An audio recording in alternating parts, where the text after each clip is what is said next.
member for Higgins. Thank you, Mr Deputy Speaker.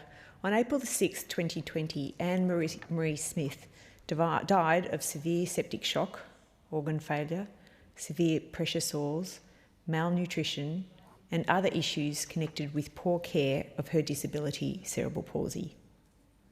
It was a case that shocked a nation, and the National Disability Insurance Scheme Commission moved to ban the disability care agency Integrity Care South Australia from operating after its client, Anne-Marie Smith, so tragically died.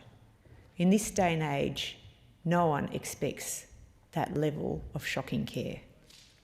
Recently, her sole carer, Rosa Marion, pled guilty to her manslaughter. Mr Deputy Speaker, every Australian deserves to be safe and cared for, and disability is not a compromise to this. This bill before us will strengthen the support and protections for people with disability by ensuring a clear and effective legislative basis for the NDIS Quality and Safeguards Commissioner's powers, compliance enforcement arrangements, provider registration provisions, and efficient information sharing across governments and government agencies. Mr Deputy Speaker, all of the amendments within the bill are important to the integrity of a scheme that so many Australians with disability and their carers rely on. There are over 4 million Australians who have a disability. Data shows that, as of 31st of March 2021, over 122,000 people in my home state of Victoria are benefiting from the NDIS. In Victoria, around 51,000 people are now receiving support for the first time. These aren't just numbers. They are mothers, daughters, sisters, brothers, sons. They are Australians living with disability. And they are the reason we must work together as a government to continually find and address changes to improve the scheme, just as we are doing so today. We're fighting to ensure one of the most core and essential pillars of the scheme is strengthened: the safety of those within care. Mr Deputy Speaker, following the shocking death of Anne-Marie Smith, the Commissioner requested a review which was undertaken by the Honourable Alan Robinson. Named the Robinson Review, the bill before us responds to a number of recommendations following the conclusion of the review. All amendments within this bill seek to improve or clarify NDIS quality and safeguard arrangements to better protect participants from harm. Mr Deputy Speaker, this bill is not saying that all care providers are falling short. The majority of Australian providers show a great deal of care and indeed love for their participants. But very unfortunately, there are a small number of providers that we as a government need to step in and ensure are meeting the care needs that all Australians expect and indeed deserve. And I would like to give a shout out to the NDIS sector, because I know how tough this has been through COVID, where they've had to pivot to the way that they're caring for those under their care, and it has been very, very difficult, but they are doing such a stellar job to help the most vulnerable in our community. But that's why we're strengthening reporting and safeguards to protect participants from providers who fail to meet those standards. A few bagged eggs can do a lot to undermine the integrity, but also the reputation of a sector that is working so hard for our most vulnerable. Mr Deputy Speaker, the bill addresses important recommendations around information sharing and reportable incidents. It provides for improved information sharing between the NDIS Commission and the National Disability Insurance Agency, NDIA, to better protect people with disability. Present clauses in the NDIS Act establish a relatively high threshold for sharing information.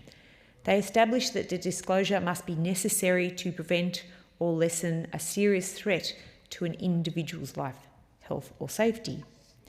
This bill here today enacts a less restrictive threshold in recognition of the Robinson Review recommendations. This bill removes qualifiers like serious or necessary to ensure that any threat to life, health or safety is sufficient grounds for the recording, use or disclosure of protected NDIS Commission information. It also amends provisions for disclosing information in a number of other specific situations, including the NDIS Commission is able to disclose information to worker screening units and other agencies as required, and that the NDIS Commission can publish and maintain information about historical compliance and enforcement action.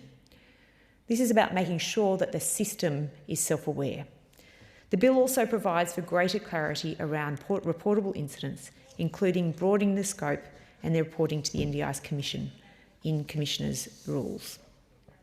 Mr Deputy Speaker, currently quality assurance of registered NDIS providers is undertaken by approved quality auditors who are engaged by providers directly. The market for quality auditors includes a wide range of experience levels and sector knowledge. As such, this bill will allow the Commissioner to place conditions on the approval of quality auditors and makes explicit the Commissioner's power to vary or revoke approval of quality auditors.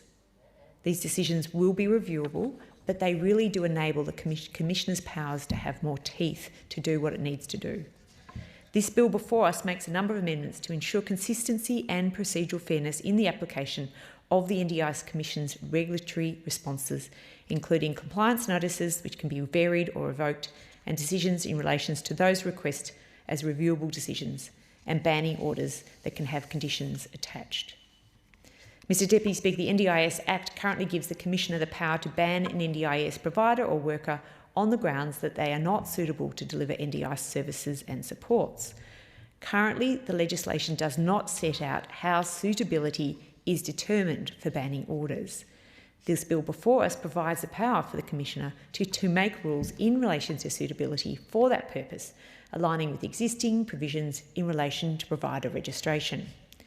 This bill also clarifies elements of the process that providers must follow when registering to deliver NDIS services and supports. This includes that applicants are able to withdraw applications, and applications for renewal of registration are deemed to have been withdrawn if the registered provider in question becomes the subject of a revocation or banning order during the renewal process. These amendments and other minor technical amendments will strengthen the supports and protections for NDIS participants and help ensure their well-being.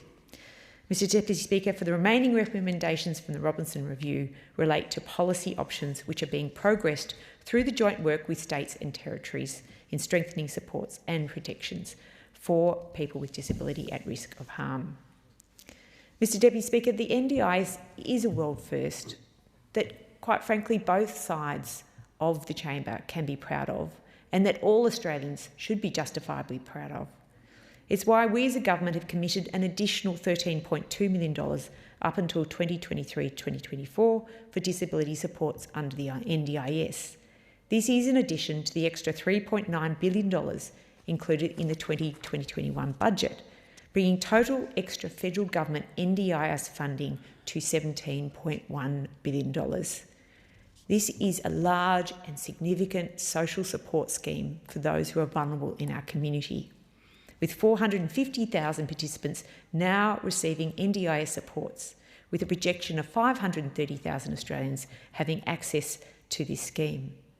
We continue to consult on ensuring the NDIS will remain sustainable through this growth projection. Mr Deputy Speaker, every Australian expects that every Australian, no matter what their individual circumstances, are cared for with dignity and respect. The Morrison government is committed and continues to consider ways to support people with disability to live lives free from violence, abuse, neglect and exploitation. This bill is another step towards that. I commend the bill to the House. Thank you, Mr Deputy Speaker. The question is that the amendment